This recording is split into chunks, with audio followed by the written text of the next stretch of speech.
জাকাত ফরজ হওয়ার জন্য কিছু শর্ত রয়েছে। জাকাত ফরজ হওয়ার জন্য মোট 10টি শর্ত রয়েছে। তার মধ্যে 1 নম্বর হচ্ছে মুসলমান হওয়া। যে ব্যক্তি জাকাত দিবে তাকে অবশ্যই মুসলমান হতে হবে, কারণ অমুসলিমের উপরে, কোনো হিন্দুর উপরে, কোনো খ্রিস্টানের উপরে জাকাত ফরজ হয় না। 2 নম্বর হচ্ছে স্বাধীন হওয়া। যে ব্যক্তি জাকাত দিবে সেই ব্যক্তি স্বাধীন হতে হবে, কোনো দাস দাসীর উপরে জাকাত ফরজ হয় না। 3 নম্বর হচ্ছে প্রাপ্তবয়স্ক হওয়া। যে ব্যক্তি জাকাত দিবে সেই ব্যক্তি উপযুক্ত প্রাপ্তবয়স্ক হতে হবে, কারণ কোনো শিশুর উপরে, কোনো নাবালক শিশুর উপরে জাকাত ফরজ হয় না।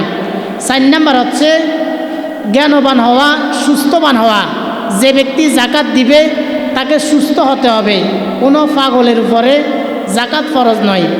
5 নম্বর হচ্ছে এমন সম্পদের জাকাত দিতে হবে যেই সম্পদ উৎপাদনশীল বা যেই সম্পদ বাড়ে। আপনার যে সম্পদ রয়েছে যদি দিন দিন ওই সম্পদ কমতে থাকে তাহলে আপনাকে জাকাত দিতে হবে না। যদি আপনার সম্পদ দিন দিন বাড়তে থাকে তাহলে আপনাকে জাকাত দিতে হবে।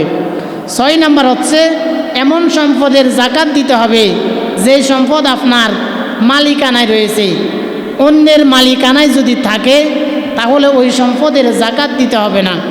7 নম্বর হচ্ছে আপনি এমন সম্পদের জাকাত দিতে হবে যেই সম্পদটি আপনার মৌলিক প্রয়োজনের চেয়ে আরও বেশি রয়েছে। আপনার প্রতি মাসে 10,000 টাকা খরচ হয়, কিন্তু আপনার কাছে 5,000 টাকা আছে। যেই টাকা আছে তার থেকে আপনার বেশি খরচ হয়, তাহলে আপনাকে জাকাত দিতে হবে না। 8 নম্বর হচ্ছে যদি আপনার সম্পদের চেয়ে দেনা কম থাকেন তাহলে আপনাকে জাকাত দিতে হবে। আপনার কাছে 10 লাখ টাকা আছে, কিন্তু আপনি 5 লাখ টাকা দেনা আছেন। 5 লাখ টাকা বাদ দিয়ে যেই 5 লাখ টাকা আছে ওই 5 লাখ টাকা জাকাত দিতে হবে।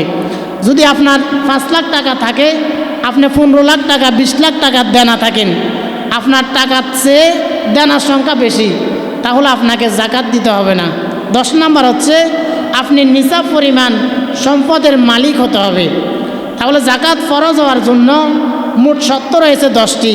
1 নম্বর মুসলমান হওয়া, 2 নম্বর স্বাধীন হওয়া, 3 নম্বর প্রাপ্তবয়স্ক হওয়া, 4 নম্বর সুস্থবান বা জ্ঞানবান হওয়া, 5 নম্বর এমন সম্পদের জাকাত দিতে হবে যেই সম্পদ উৎপাদনশীল বা যে সম্পদ দিন দিন বাড়ে।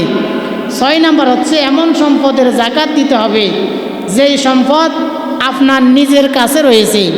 7 নম্বর এমন সম্পদের জাকাত দিতে হবে যেই সম্পদ আপনার প্রয়োজনের চেয়ে বেশি আছে।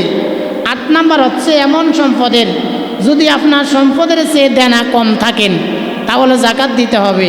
9 নম্বর আপনার যে সম্পদগুলো রয়েছে ওই সম্পদগুলো যদি আপনার কাছে 1 বছর থাকে তাহলে আপনি প্রতি 1 লক্ষ টাকাতে 2,500 করে 2.5% হারে জাকাত দিতে হবে। 10 নম্বর হচ্ছে আপনি নিসাব পরিমাণ সম্পদের মালিক হতে হবে।